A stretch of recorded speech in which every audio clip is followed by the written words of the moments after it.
आपला मतदार यादीमध्ये मतदानाचा अधिकार प्रत्येक भारतीय नागरिकाला आहे आणि त्या अनुषंगाने आपलं मतदार यादीमध्ये नाव असण्यासाठी ही एक्सरसाइज यापूर्वी केली गेलेली आहे.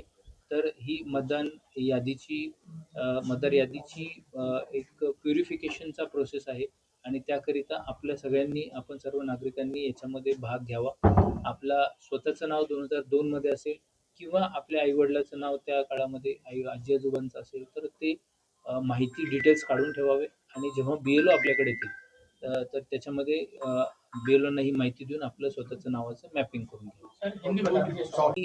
महापालिका, सारे महापालिका और नगरपालिका, नगर पंचायत, ग्रामीण भाग में जिला परिषद के माध्यम से जिला प्रशासन पहुंच रहा है और BLO ज़्यादा से ज़्यादा काम करे, इसके लिए महापालिका के साथ हमारी मीटिंग्स हो चुकी है। BLOs का काम अभी बढ़ रहा है और कौन से प्रभाग में, कौन से वार्ड में, कौन से BLO के पास जाना है, इसकी इन्फॉर्मेशन हम सब मतदारों तक हम पहुंचा रहे। SIR का काम जो है वो इलेक्शन कमीशन ऑफ इंडिया के निर्देश के अनुशंस से होता है और कुछ राज्यों में ये हुआ है। महाराष्ट्र में SIR के पहले जो मैपिंग करते हैं, वोटर मैपिंग, तो वो वोटर मैपिंग का काम अभी चल रहा है। हर BLO एक तो 2002 में जो मतदार होगा उसका मैपिंग और जो 2002 में नहीं होगा परंतु उसके फादर 2002 के बाद वो मतदार बना है, उनका भी मैपिंग अभी चल रहा है और उसके लिए आज यहाँ पे सर्वपक्षीय बैठक यहाँ पे नियोजित की गई थी। उसके लिए सारे नगर सेवक, नगर सेविका यहाँ पे उपस्थित थे, महापालिका के अधिकारी कर्मचारी उपस्थित थे। उस SIR के मामले में आज यहाँ पे बैठक संपन्न हुई। सर, अक्सर देखा गया कि SIR को लेकर जो है 2002 की यादी मांगी जा रही है। लोगों को अक्सर इसी का दिक्कत हो रहा है कि 2002 की यादी कहाँ से ढूंढे, वो किस तरीके से उपलब्ध होगी?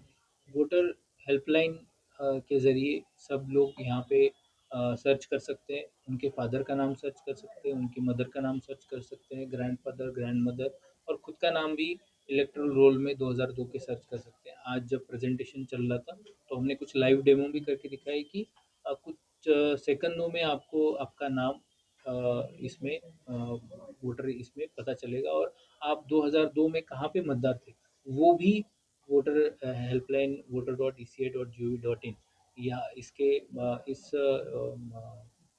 वेबसाइट पे आपको इंफॉर्मेशन मिलेगी। सर, अनेक लोगों ने आरोप किया कि SIR जो है वो चुनाव आयोग को मदद करने के लिए की जाती है। आपके माध्यम से, पारदर्शिता के माध्यम से, ताकि किसी को दिक्कत ना हो, SIR का महत्व कितना है अगर आप जनता को समझाने की कोशिश करेंगे? जो इलेक्टोरल रोल होता है वो प्योर रहना ज़रूरी है। उसके मतदार यादी के ऊपर लोकतंत्र जो है वो डिपेंड रहता है और ये मतदार यादी कोई जो है वो प्योर रहने के लिए वो जो रियल में मतदार है उनको रिफ्लेक्ट करने के लिए वैसी मतदार यादी बनाने का SIR का रीज़न रहता है। उस अनुशंस से SIR की एक्सरसाइज हो रही है और पारदर्शिता स्वरूप से सर्व पार्टीज़ को इन्फॉर्म करके BLAs भी रहेंगे, उनको भी इन्फॉर्म करके ये प्रोसेस की जाएगी। सर, SIR में जनप्रतिनिधि ने सहयोग करने की बात कही है, कितना उनका सहयोग आपको फायदा सर? काफ़ी अच्छी तादाद में मुझे सारी महापालिका से कोऑपरेशन मिल रहा है और मिलकर ये एक्सरसाइज SIR जो होगी वो अच्छी तरह से हम कर पाएंगे। 307 BLO आहेत, 21 ते 41% 701 आहेत, 41 ते 61% 599 आहेत, 61 ते 80-81% 172 आहेत आणि 11 BLO अशा आहेत की ज्यांनी 81% पेक्षा पण जास्त काम केलेलं आहे। असे म्हणजे असं काही नाहीये की BLO काम करतच नाहीये, तर काही BLO आहेत की त्यांचं झिरो काम आहे। सर 407 फॉर एक्झाम्पल ठाणे विधानसभा, आम्हाला याची पर्सेंटेजची यादी नावासकट एरियाची तुम्ही आम्हाला पदाधिकाऱ्यांना शेअर केली ना तर तिथे आम्ही सक्षम आहे निर्णय घेण्यासाठी। आता एरियावरना बऱ्यापैकी त्या दिवशी परवा दिवशी सूचना दिली आहे, ते लवकरच यादी तुम्हाला शेअर करतील। थँक्यू। आणि जे बोलताना आता मी सुद्धा चर्चा करत होतो, जे AMC आहे त्यांनी थोडंसं आता पूर्ण वेळ जास्त लक्ष देण्याचं आवश्यक आहे। बऱ्याच वेळेला असं होतं की जे SDO आहेत किंवा तहसीलदार आहेत ते बघतात त्यांचं काम आहे अशी मानसिकता समज गेलेला आहे। की निवडणुकीचं काम आहे तर ते राष्ट्रीय कार्य आहे. प्रत्येकाने एका यंत्रणेखाली इलेक्शन मशिनरीमध्ये काम करावं लागेल. हे जे 48, 264 आणि 307 आहे इथे आता मॅपिंग काही ठिकाणी जर असा कन्सर्न असेल की ही मॅपिंग झाली मग ती बरोबर झाली का चुकीची झाली, तर BLO ऍक्ट मध्ये तसे फीचर्स असे की चुकीची मॅपिंग होण्याची शक्यता जोडतोय आपण. तर इथून पुढे पण आता जे काम जे ऍक्च्युअल असणार आहे की हा मतदार साताऱ्याहून आला त्यामध्ये खूप चांगल्या पद्धतीनं आपल्याला प्रोग्रेस त्याच्यामध्ये दिसू शकतो. तर मग आमचा एक असा प्रश्न आहे, आता सरांनी सांगितलं त्या हिशोबाने, पण त्याच्यात एक असा प्रॉब्लेम आहे, मी ते जे एवढे बसले त्यांना विचारतो तुम्ही आता कुठल्या यादीमध्ये आहात, ते आत्ताची यादी सांगू शकत नाही, पण 2002ची यादी तुम्ही त्याच्यात आम्हाला मागताय. अशा वेळी कुठे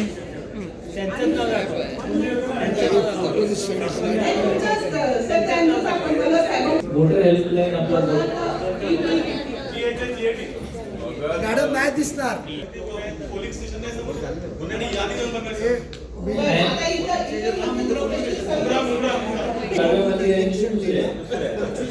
आपल्याला इतकं व्यवस्थित एका म्हणजे किती सेकंद पहिला आलेलं त्यामुळं नाव शोधणे किंवा याच्यासाठी वेळ लागत नाही. आपल्याला BLO ना माहिती आहे मतदार यादीमध्ये बदल होणार आहे. काही नावं जी आहेत ती दुबार आहेत, ही सुद्धा हटणार आहेत. SIR ची मोठी मोहीम जी आहे ती सरकारच्या माध्यमातून राबवली जाते. आपण देखील नगरसेवकांची बैठक घेतली होती. बैठकीमध्ये नेमकं काय सांगण्यात आलेलं आहे? भारत निवडणूक आयोग याच्या माध्यमातून स्पेशल इंटेन्सिव्ह रिव्हिजन म्हणजे SIR ची जी कारवाई आहे ती 2002च्या मतदार यादीच्या आधारावरती आता करण्यात येत आहे. 2002 पर्यंत 8 वेळा SIR झाला होता आणि हा 9वा SIR सध्या आपण इलेक्शन कमिशनने हातात घेतलेला आहे. काही राज्यांमध्ये SIR ची कारवाई झाली आहे.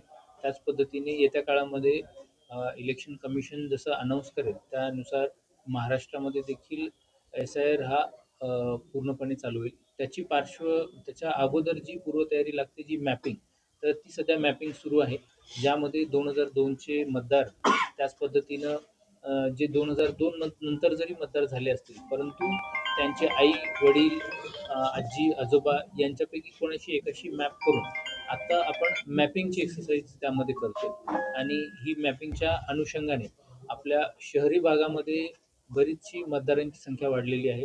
2002 मध्ये ठाणे जिल्ह्यामध्ये आत्ताचा जर पालघर जिल्हा वजा केला तर जो आत्ताचा ठाणे जिल्हा आपला आहे तर त्याच्यामध्ये 39 लाख मतदार होते आणि आज रोजी या 39 लाख मतदारांमध्ये वाढ होऊन साधारणतः 75 ते 76 लक्षापर्यंत हे मतदार आपल्याकडे ठाणे जिल्ह्यामध्ये होत आहेत. तर ही वाढ बघता आणि शहरी भाग बघता SIRचं काम चांगल्या पद्धतीनं व्हावं यासाठी सर्वपक्षीय नगरसेविका इथे आज उपस्थित होते. सन्माननीय महापौर उपमहापौर त्याच पद्धतीने सर्व पदाधिकारी महापालिकेचे इथे आज बैठकीला उपस्थित होते. सर्व महापालिकेचे अधिकारी जे सहाय्यक मतदार नोंदणी अधिकारी म्हणून काम करतायत, मतदार नोंदणी अधिकारी काही BLO सुपरवायझर BLO यांनाही इथं आज बोलवण्यात आलं होतं. त्या अनुषंगाने एक चांगल्या प्रकारचं चर्चासत्र इथे झालं, ज्यामध्ये सर्व नगरसेवक नगरसेविका यांना माहिती देण्यात आली. त्याच पद्धतीने काही प्रश्न असतील शंका असतील तर त्या पद्धतीने त्याची उत्तरं देण्यात आली. ज्या प्रशासनाला अपेक्षा आहेत त्या देखील त्यांना सांगण्यात आल्या, ज्यामध्ये BLA's अपॉइंटमेंट म्हणजे बूथ लेवल एजंट जे असतात पॉलिटिकल पार्टीचे ते सर्व पक्षांनी नेमावे, जेणेकरून BLOंना देखील याच्यामध्ये सहकार्य होईल. घरोघरी जाताना हाऊस टू हाऊस सर्वे करताना तिथे फॅमिलीज असतील तर ते देखील BLO जर नवीन अपॉइंटेड असतील किंवा काही जणांना तिथल्या एरियाचा अनुभव नसेल तर त्यांना देखील त्याच्यामध्ये चांगल्या पद्धतीचं सहकार्य होईल. त्या अनुषंगाने त्या जिल्हाधिकारी म्हणून मी त्या सर्वांना आवाहन केलं की आपण BLAची अपॉइंटमेंट करावी. कधीपर्यंत मुदत दिलेली आहे केंद्र शासनाने? नाही हा असतो तो इलेक्शन कमिशन कंडक्ट करतो. तर इलेक्शन कमिशनने आणखीन अशी ठराविक मुदत नाही दिलेली आहे. जी इलेक्शन कमिशन SIR अनाऊन्स करतं त्याच्या अगोदर जी मॅपिंग करायला सांगतं तर ती मॅपिंग सद्यस्थितीमध्ये चालू आहे आणि ती जशी काही ठराविक टक्केवारीपर्यंत जाईल पूर्ण महाराष्ट्राच्या बाबतीमध्ये तर त्यानंतर SIR अनाऊन्स होतो आणि आपल्या जिल्ह्यामध्ये मॅपिंगचं पर्सेंटेज कमी राहू नये याकरिता आज ही बैठक आयोजित करण्यात आली. आता किती% मॅपिंग झालेलं आहे आपल्याकडे? आता जिल्ह्याचा विचार केला तर आपण 34-34% मॅपिंग आपलं झालेलं आहे.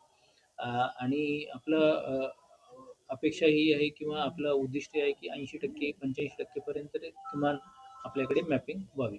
तर एसआर बाबतीत लोकप्रतिनिधींना सजग करण्यात आलेलं आहे, मात्र नागरिकांमध्ये सजगता यावी यासाठी काय आव्हान आपल्या माध्यमातून असणार आहे? जिल्हाधिकारी म्हणून मी सर्व महापालिकांना भेटी देतोय आणि महापालिकेकडे जे प्रसार माध्यमं असतील त्यांना प्रचाराची जी संधी असतात त्याचाही वापर करण्याबाबत महापालिका आयुक्तांशी चर्चा केलेली आहे. ज्यामध्ये घंटागाडी असतील, फ्लेक्स बॅनर्सचे बरेचसे महापालिकेच्या जागा असतात जिथे ते याला प्रचार प्रसिद्धी देऊ शकतात. टॅक्सच्या कलेक्शनमध्ये त्यांचे सॉफ्टवेअर्स असतात ज्यामध्ये ते पुश मेसेजेस पाठवतात. तर तेही एक टाईप मेसेज जो आहे एक ठराविक त्याचा मेसेज आम्ही त्यांना देतो आणि तो मेसेज मतदारांपर्यंत नागरिकांपर्यंत पोहोचवा अशी आम्ही महापालिकांना विनंती केली आहे. यासोबत सोशल मीडिया आणि बाकीचे जे प्लॅटफॉर्म आहेत त्याचाही वापर चालू आहे. महापालिकेचं लोकांशी संपर्क हा जास्ती असतो. त्या अनुषंगाने महापालिकेच्या सर्व ज्या प्रचार प्रसाराच्या माध्यमं आहेत, जी काही त्यांच्याकडं पर्याय आहेत त्याचा वापर करण्याबाबत आम्ही तशी महापालिका सर्व विनंती केली आहे. सर, ज्या पद्धतीने आपण पाहिलं की खासदारकी निवडणूक असो किंवा आमदारकी निवडणुकीमध्ये अनेक लोकप्रतिनिधींनी आरोप केला होता की दुबार मतदार सर्वात जास्त आहे, त्यावर बघण्यात यावी. ते जर कशा पद्धतीने त्यांना कशा पद्धतीने काढण्यात येईल आणि अनेक वेळा बिळ जो आहे ते टीचर्स या ठिकाणी नेमण्यात येतात, तर त्या टीचर्स पर्यंत पोहोचण्यासाठी कशा पद्धतीने हे सर्व कार्य केलं जाणार आहे? आपल्याकडे शहरी भागामध्ये BLOचं काम काही ठिकाणी कमी होतं, परंतु आता चांगली सुधारणा त्याच्यामध्ये झाली आहे. सर्व ठिकाणी महापालिकांनी अलीकडच्या काळामध्ये खूप चांगल्या प्रकारे सहकार्य याच्यामध्ये केलेलं आहे. त्या अनुषंगाने BLOचं काम वाढलेलं आहे. दुबार मतदार यादीमध्ये दुबार नाव असण्याच्या बाबतीमध्ये इलेक्शन कमिशननी DSE आणि PSE म्हणजे डेमोग्राफिकली सिमिलर एंट्रीज एकाच नावाचे 2 व्यक्ती असे आयडेंटिफाय सॉफ्टवेअरमधून करून दिलेले आहेत. त्यामध्ये मग एका यादी भागामध्ये असतील किंवा एका विधानसभा क्षेत्रात असतील किंवा वेगवेगळ्या विधानसभा क्षेत्रामध्ये विदिन डिस्ट्रिक्ट किंवा बाहेरच्या डिस्ट्रिक्टमध्ये असं देखील त्याच्यामध्ये ते फिल्टर करून ती यादी दिली आहे आणि ती यादी आपण BLOना दिली आहे. त्या अनुषंगाने त्यांचं ज्या 2 जर ठिकाणी नाव असेल तर कोणत्या ठिकाणी ठेवायचं हे त्या मतदाराकडून घेऊन दुसरीकडचं नाव फॉर्म 7 भरून ते डिलीट करण्यात येत आहे. Thank you sir.